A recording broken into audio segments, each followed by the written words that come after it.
hidup di Raijua ini bukan cuma setengah mati cari air. Harus nimba, harus cari sumber-sumber mata air yang masih mengeluarkan air. Dan kalau mau gampang, kalau mau dapat air yang cukup mudah, kita harus bayar.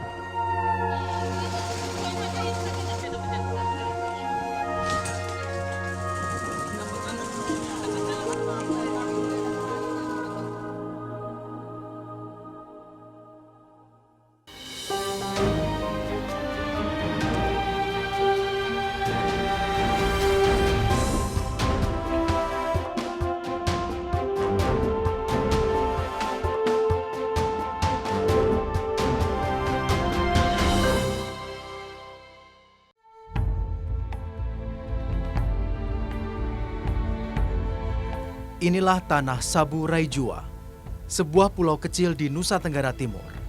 Keindahan khas timur Indonesia terlihat jelas di kabupaten yang belum genap 10 tahun terbentuk. Wajah Sabu memang jauh dari mapan. Mereka masih terus mengejar segala ketertinggalan. Beragam tantangan ada di sini, mulai dari lokasi yang sulit terjangkau hingga kerasnya alam. Saat daerah lain Nusantara sudah basah terguyur hujan, Sabu masih saja betah dengan kemaraunya. Pelabuhan Seba di Sabu Besar hari ini sudah cukup ramai. Kami juga sudah siap berangkat.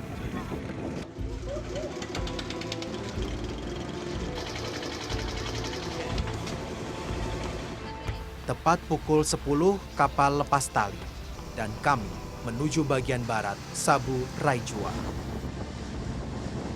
Hari ini kapal yang membawa kami tak terlalu penuh. Laut pun cukup bersahabat tanpa gelombang berarti.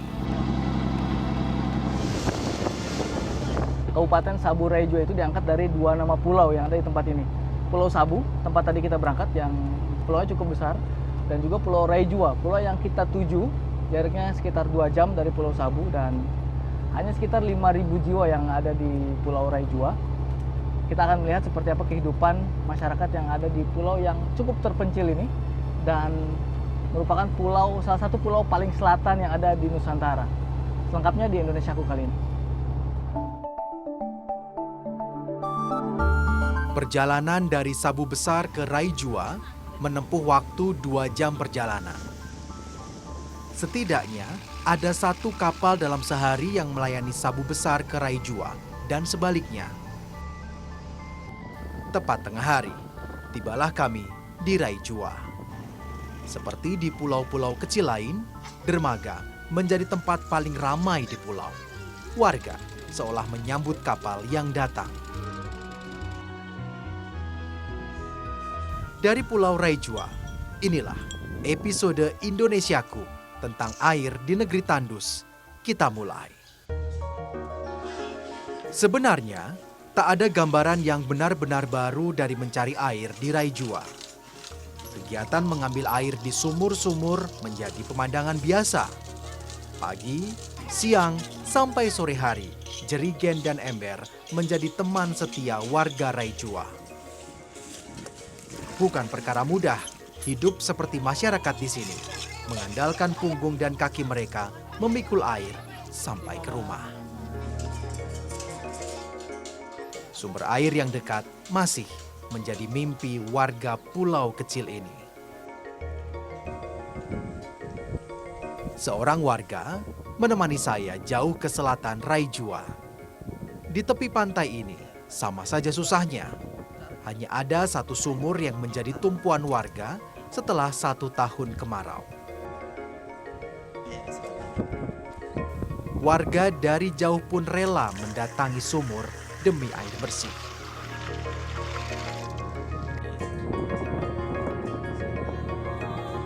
Dapat berapa ya? Nah, lihat itu ada 1 ibu mau turun datang ambil air sini. Itu? Iya. Wah, jauh dia itu ya. Ya bisa. Kalau Anda bisa lihat di ujung sana, di ujung tebing, itu ada warga yang bawa ember sepertinya. Dan dia akan jalan ke sini, ke tempat sumur ini untuk ambil air. Itu jauh sekali. Berapa jauh itu, Om? Kira-kira dari rumah? Kira-kira 2 km, Mas.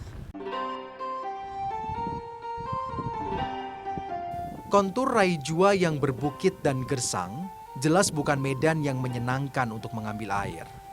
Namun, demi kelangsungan hidup, mereka tempuh juga. Misal akhirnya nih, mama yang tadi jalan dari tebing sana sampai juga ke sumur ini. Saya nggak nyangka sebenarnya ini ternyata perempuan dan memang sudah sangat tua. Biasanya ambil air dari rumah sana sampai ke sumur ini berapa kali satu hari? Dari rumah nenek atau di kampung sini, sumurnya cuma ini saja atau ada yang lain? Paling dekat cuma ini kah?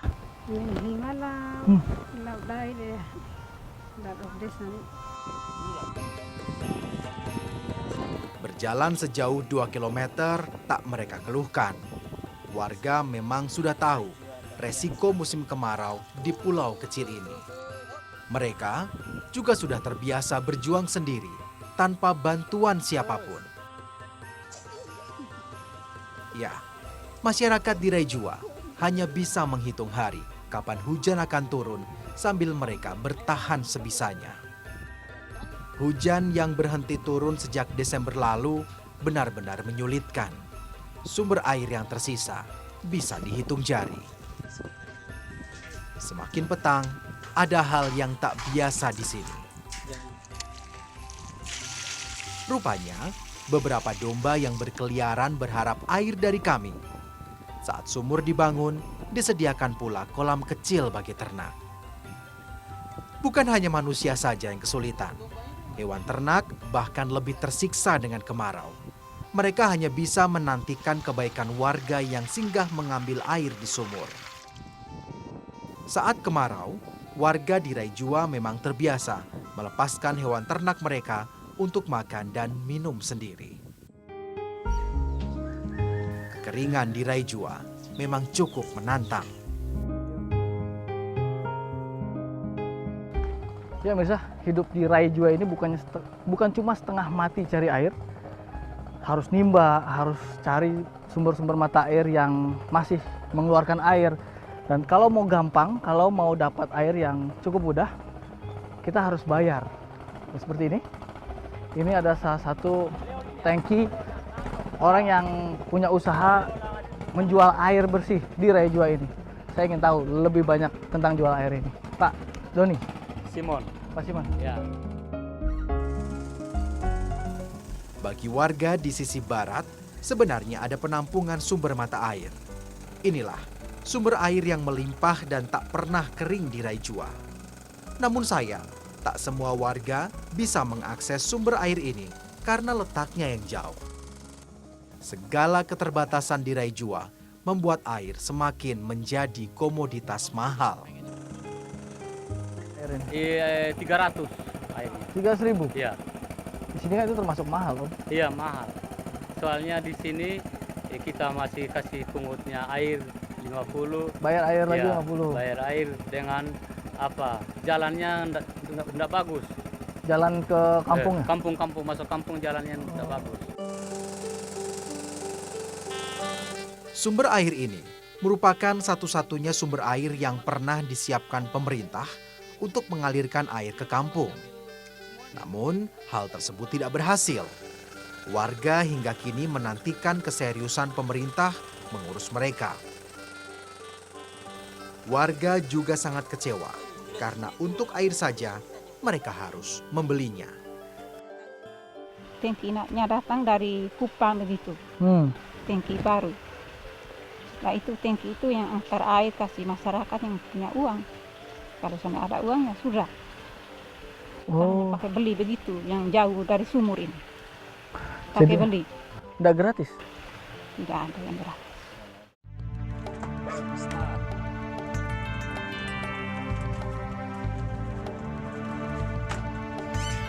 Akhirnya, semua drum terisi dan saya ikut mengantarkan airnya.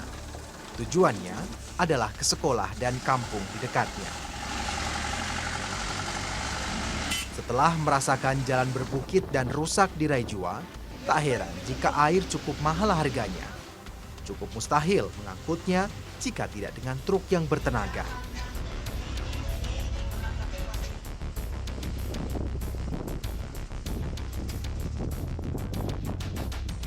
Tiba juga kami di sekolah.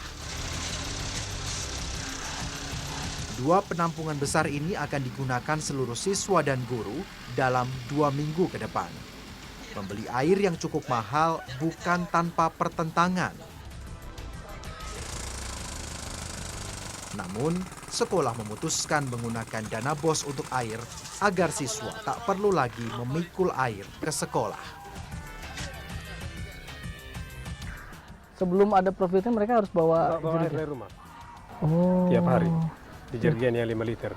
Itu pun mereka cari air itu Pak, itu carinya bukan langsung ambil dari sumur yang Di rumah? berdekatan di rumah, bukan. Mereka mesti jalan setengah kilo, 1 kilo cari airnya untuk kebutuhan di rumah dan bawa ke sekolah ini. Dari sekolah, sisa air yang masih ada akan kami bawa ke Desa Bolua, salah satu desa yang paling parah terkena dampak kekeringan. Truk mendekat ke pemukiman yang harus berjalan 1-2 km ke sumber air. Warga pun sepertinya sudah tak sabar bisa mendapat air gratis dan dekat rumah mereka. Begitu kami bagikan, warga berebut mendapat giliran. Tua, muda, anak-anak, bahkan mereka yang sudah renta mengambil air sebisanya. Berkali-kali balik ke rumah dan kembali mengambil air. Ini seperti kesempatan emas bagi warga yang biasanya harus berjalan jauh. Ya bisa terasa sekali ya antusiasme warga ketika dapat air yang dekat dengan mereka. Ada yang berkali-kali balik karena mereka tidak harus jauh ke sumber air berkilo-kilometer. Dan kita juga sudah lihat mereka yang tadi harus beli air untuk dapat air bersih, dan ketika dapat gratis seperti ini jauh lebih berharga daripada uang. Ini boleh kah?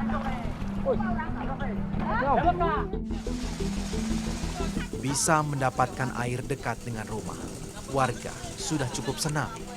Sebuah kebahagiaan yang sederhana diraih Jua.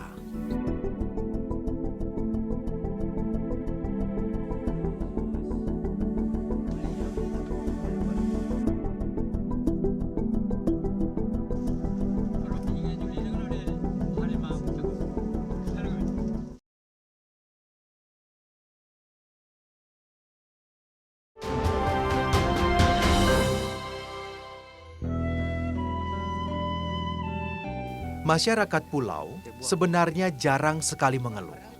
Tidak dibantu pun, mereka tak pernah mempermasalahkan. Yang warga tahu, sudah nasib mereka mengais untuk mendapatkan air. Namun, jangan berpikir kalau warga menerima kekeringan begitu saja. Mereka terus berusaha walaupun lebih sering tanpa hasil. Seperti warga di desa Ledeke ini yang sudah 3 bulan mencari air. Sayang, sampai saya bertemu pun belum setetes air mereka temukan.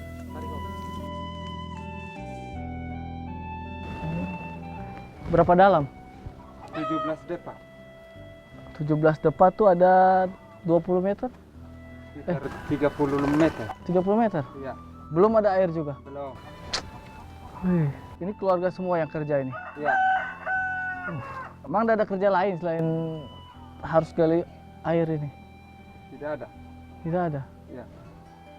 Ya pemirsa, sebenarnya kalau dibilang masyarakat di Raya Jua ini cuma ngeluh aja juga tidak benar. Karena ternyata masyarakat di sini sudah 2 bulan seperti tempat ini tuh usaha cari air. Tapi sampai sekarang juga belum ada. Jika sampai mendapat air, maka mereka harus membayar 3 kali lipatnya atau 15 juta rupiah.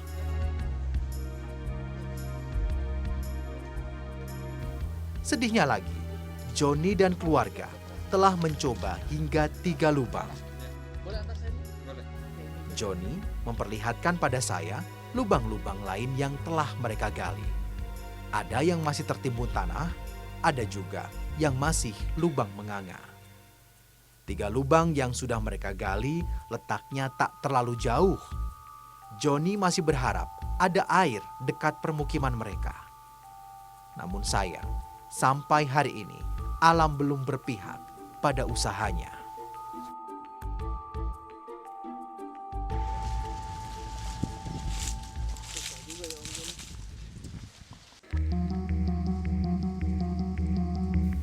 Setelah miris melihat kehidupan warga di Raijua yang tak pernah mudah mendapatkan air, Sabu membawa cerita lain.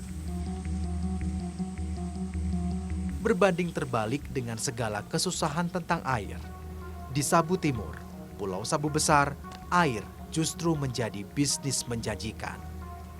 Di tengah susahnya masyarakat mencari air, ternyata air di sini justru melimpah. Dari sebuah mata air, bahkan pemerintah membuat perusahaan air minum kemasan. Sulit dipercaya, di tengah tanah tandus Sabu Raijua, ternyata ada air melimpah, bahkan bisa dijual dalam kemasan. Kalau begini, apa kabar warga-warga yang harus setengah mati mengambil air? Jangan mengira sumber air yang menipis di penghujung kemarau seperti sekarang. Karena sumber air di Sabu Timur ini diperkirakan mengeluarkan air hingga 30 meter kubik setiap jamnya. Jumlah yang luar biasa banyak. Sejak Oktober lalu, perusahaan air minum ini sudah mulai berproduksi. Air yang dihasilkan memang memiliki kualitas yang baik. Belum lagi peralatan penjernih yang serba canggih.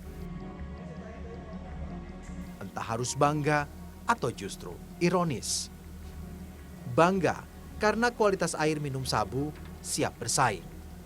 Atau ironis karena saat masih ada masyarakat di Sabu Raijua yang harus memikul berkilo-kilometer mencari air bersih, di sini malah membuat perusahaan air minum. Pemerintah coba meyakinkan kalau bisnis air ini semata bentuk pelayanan publik. Nah, ini sekarang kita pemahaman pelayanan itu tidak hanya gratis ya. Kita menyiapkan barang apa saja kepada masyarakat itu dengan harga yang pas, dengan harga yang standar, dengan harga yang rasional, itu merupakan bagian dari pelayanan. Bukan saja gratis.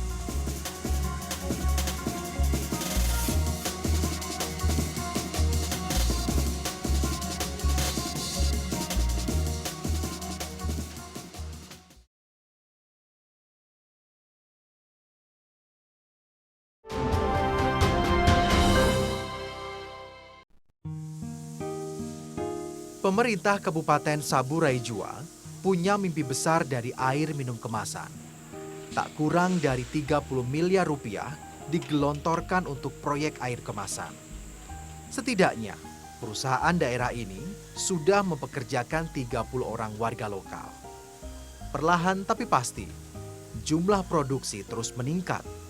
Dalam sehari, bisa ribuan botol air dan gelas plastik yang dihasilkan.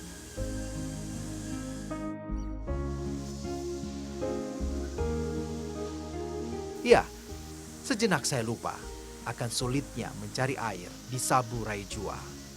Namun, kenyataannya masih banyak masyarakat yang kesusahan mengakses air minum. Sedikit berbeda dengan temuan kami di lapangan, pemerintah menjamin setiap warga bisa mendapat air secara gratis. Seperti di Raijua, pemerintah katanya sudah menggratiskan mobil tangki air jika memang warga membutuhkan. Untuk air itu seperti yang dibilang itu tadi, untuk daratan Sabu, kemudian Raijua, itu pelayanannya memang terbatas karena anggaran yang tersedia memang terbatas. Tapi kita lakukan sebatas kemampuan kami itu melakukan dengan cara melayani dengan tangki air. Gratis tangki itu? Gratis. Kalau kami dari pemerintah, asal mereka telepon kami layani. Semoga masyarakat yang belum mengerti jadi tahu kalau pemerintah sebenarnya sudah memberikan air gratis bagi mereka. Semoga saja kisah air dari Sabu Raijua tak hanya menggambarkan pahitnya hidup di tanah tandus, namun juga memperlihatkan sedikit harapan bagi mereka.